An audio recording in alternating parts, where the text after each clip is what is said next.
seed, and as a result of that disobedience, sin came into the world. The world was charged. Sin became the operating system, as it were, of the world. And that's the reason why when you born a child, you don't need to teach the child this is how to lie.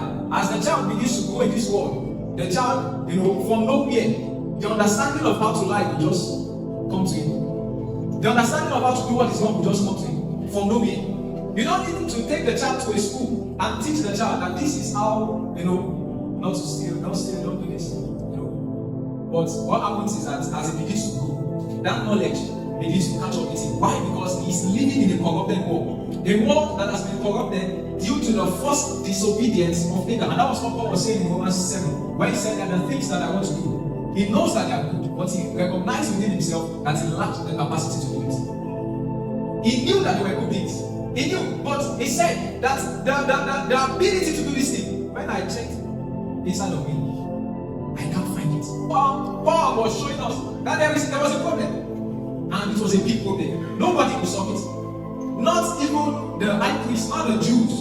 Because as at that time, the Jews pride themselves in the fact that they had the laws of God. That, God came to speak with us, or God spoke with us. We have the laws, we have the high priest, we have this and we have that. So it became an object of pride to them. Not knowing that the reason why God gave them the law was so as to reveal themselves to them. God wanted to show them that you lack the capacity to please you of yourself. No man can please God of his own ability. No man.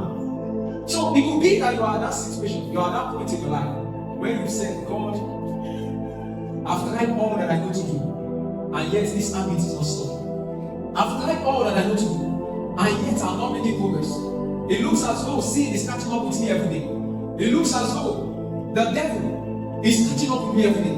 It looks as though I am not a good person. It looks as though, you said all of those things to yourself. It could be like at that junction. But the good news that I've brought to you today is that was the very reason that Christ came. The Bible said that for this purpose was the Son of God made manifest, that he should destroy all the works of the devil. That was the very purpose for which Jesus manifested himself. He manifested himself to take away that sin.